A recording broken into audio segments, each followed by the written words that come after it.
नमस्कार, उत्तराखंड समाचार में आपका स्वागत है। आपके साथ मैं अखिलेश चंद्र गैरोला। सबसे पहले मुख्य समाचार। धराली आपदा प्रभावितों के लिए राहत अभियान जारी। हेलीकॉप्टर से भेजी जा रही खाद्य एवं राहत सामग्री।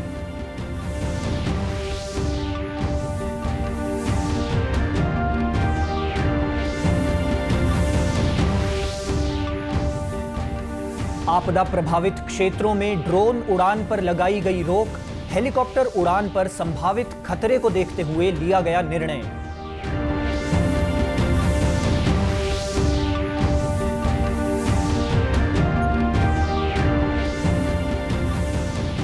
और प्रदेश में जिला पंचायत अध्यक्ष व ब्लॉक प्रमुख के चुनाव की प्रक्रिया शुरू। 12 को नाम वापसी व 14 अगस्त को होगा मतदान। और अब समाचार विस्तार से। धराली आपदा प्रभावितों की सहायता के लिए हेलीकॉप्टर से चल रहे राहत अभियान का सिलसिला आज भी जारी है। आज सुबह मौसम खराब होने के कारण हेली ऑपरेशन लगभग 9:45 बजे से शुरू हो पाया। मातली हेलीपैड से हेलीकॉप्टर के माध्यम से प्रभावितों के लिए खाद्य एवं राहत सामग्री हर्षिल हेलीपैड तक भेजी जा रही है। हेलीकॉप्टर से वापसी में आपदा प्रभावित क्षेत्र से जरूरतमंद लोगों को मातली लाया जा रहा है। हेली ऑपरेशन में हेलीकॉप्टरों द्वारा अब तक 260 से भी अधिक फेरे लगाए जा चुके हैं। इस अभियान में मातली हेलीपैड से 8 हेलीकॉप्टर संचालित किए जा रहे हैं। इसके साथ ही चिन्यालीसौड़ हवाई पट्टी से भी सेना के चिनूक, MI, ALH तथा चीता हेलीकॉप्टर भी हेली रेस्क्यू अभियान में महत्वपूर्ण सहयोग कर रहे हैं। धराली आपदा पर विस्तार से जानकारी दे रहे हैं हमारे संवाददाता दिग्वीर बिष्ट।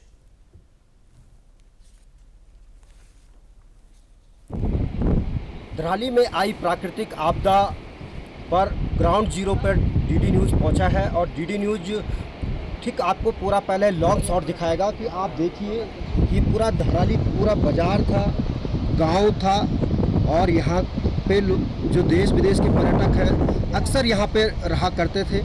ठीक, और जब ये तबाही मची तो लोग जंगल की तरफ भाग निकले और पूरा जो बाजार है, कल्प केदार मंदिर है, पुल है, टावर है, ये सब तबाह हो चुके हैं और पूरे मलबे में तब्दील हो चुके हैं। और मैं ठीक दिखा सकता हूँ कि जो आप देखिए NDRF, SDRF, आर्मी के जवान और पुलिस प्रशासन खोजबीन का कार्य में लगा हुआ है और कहीं ना कहीं लोगों की एक आस है कि हमारे लोग अगर कहीं दबे हैं तो इनको निकालने का प्रयास रहेगा।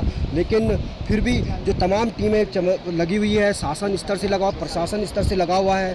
ठीक, अब ये देखना होगा कि जो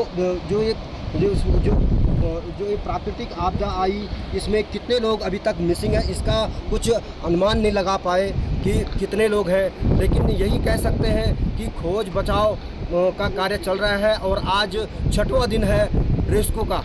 उत्तरकाशी से दूरदर्शन समाचार, दिग्वीर बिष्ट। उधर आपदा प्रभावित क्षेत्रों में हेलीकॉप्टरों की लगातार हो रही आवाजाही को देखते हुए ड्रोन उड़ाने पर रोक लगा दी गई है। जिला प्रशासन द्वारा कहा गया है कि हेलीकॉप्टरों के आवागमन क्षेत्रों विशेषकर धराली, हर्षिल, उत्तरकाशी, मातली एवं चिन्यालीसौड़ में ड्रोन के उड़ाए जाने से हेलीकॉप्टरों की उड़ान में बाधा उत्पन्न हो सकती है तथा दुर्घटना घटित होने की संभावना हो सकती है। ऐसे में प्रभावित क्षेत्रों में राहत एवं बचाव कार्य के सुचारू संचालन व हेलीकॉप्टरों की सुरक्षा को देखते हुए धराली, हर्षिल, उत्तरकाशी, मातली व चिन्यालीसौड़ क्षेत्रों में ड्रोन उड़ाए जाने पर पूर्णतः प्रतिबंध लगा दिया गया है। प्रदेश में आज से जिला पंचायत अध्यक्ष, ब्लॉक प्रमुख, ज्येष्ठ और कनिष्ठ प्रमुख के चुनाव की प्रक्रिया शुरू हो गई है। आज मतपत्रों की बिक्री शुरू हुई और कल नामांकन प्रक्रिया शुरू हो जाएगी। 12 अगस्त को नाम वापसी और 14 अगस्त को मतदान होगा। कोटाबाग विकास खंड में आज विभिन्न पदों के लिए 12 नामांकन पत्र बिक्री हो गए हैं। जिला पंचायत अध्यक्ष और साथ में क्षेत्र पंचायतों के लिए प्रमुख, ज्येष्ठ प्रमुख और कनिष्ठ प्रमुख की निर्वाचन प्रक्रिया प्रारंभ हो गई है। आज फॉर्म नाम निर्देशन का पत्र जो है इनकी बिक्री का कार्य किया जा रहा है और कल 11 बजे से 3 बजे तक का नॉमिनेशन होगा। इसके बाद 3:30 बजे से स्क्रूटनी का कार्य होगा। 12 तारीख को नाम वापसी के लिए निर्धारित है। साथ ही 14 तारीख को यदि मतदान होता है तो मतदान के लिए तथा मतगणना के लिए निश्चित किया गया है। आजादी के अमृत महोत्सव और स्वतंत्रता दिवस के उपलक्ष्य में आज बागेश्वर में सीनियर सिटीजन न्यास ने नगर में भव्य तिरंगा यात्रा का आयोजन किया। गांधी चौक से शुरू हुई इस यात्रा में वरिष्ठ नागरिक उत्साहपूर्वक शामिल हुए। इस दौरान हाथों में तिरंगा लिए लोगों ने भारत माता की जय और वंदे मातरम के नारे लगाए। स्टेशन मार्ग तक निकाली गई इस यात्रा के बाद स्वतंत्रता संग्राम सेनानियों के योगदान को याद किया गया और उनके सम्मान में 2 मिनट का मौन रखा गया।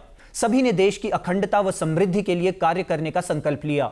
न्यास के अध्यक्ष दलीप खेतवाल ने कहा कि देश को हर क्षेत्र में मजबूत बनाने के लिए आपसी एकजुटता और भाईचारे की जरूरत है। उन्होंने कहा कि तिरंगा सिर्फ एक ध्वज नहीं बल्कि हमारी स्वतंत्रता, सम्मान और एकता का प्रतीक है, जिसे हमें हमेशा ऊंचा और गौरवपूर्ण रखना चाहिए। मैं आज देश की आज़ादी के 78वां साल पूरा हो रहा है, 78वां साल। तो मैं पूरे जनपद वासियों को और पूरे भारतवर्ष के जितने भी हमारे वीर नायक थे जिन्होंने हमारे को आज़ादी दी, महात्मा गांधी से लेकर सभी लोगों को उनको हम आज क्या करते हैं, उनको श्रद्धांजलि देते हैं। और इस देश की आज़ादी के 78 साल हो गए, हमें इस देश को बनाए रखना है। आज आज़ादी को बनाने में जितने परिश्रम आज पत्रकार कर रहा है, मजदूर कर रहा है, किसान कर रहा है और जो है कारखाने वाले कर रहे हैं, इसलिए निवेदन करते हैं सबको कि इस देश को बनाए रखना ही हमारा एक नैतिक कर्तव्य भी है।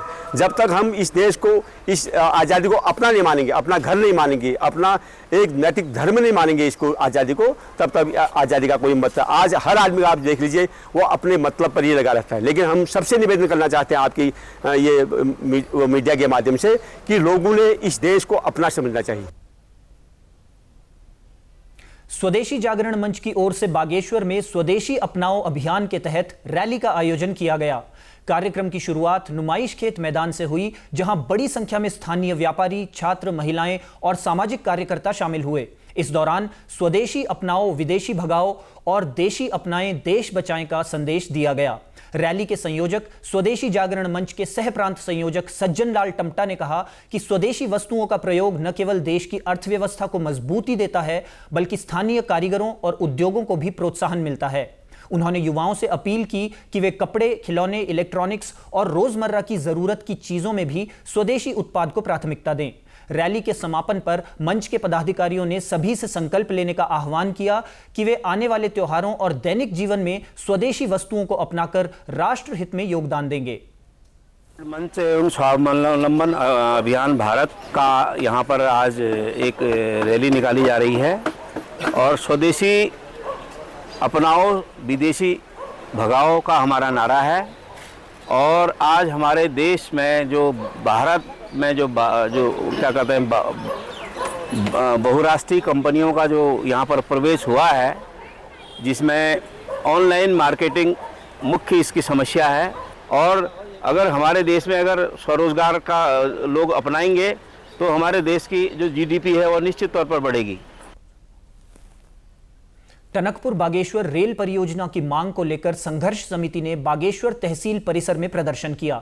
समिति के पदाधिकारियों और स्थानीय लोगों ने रेल लाइन निर्माण जल्द शुरू करने की मांग की है।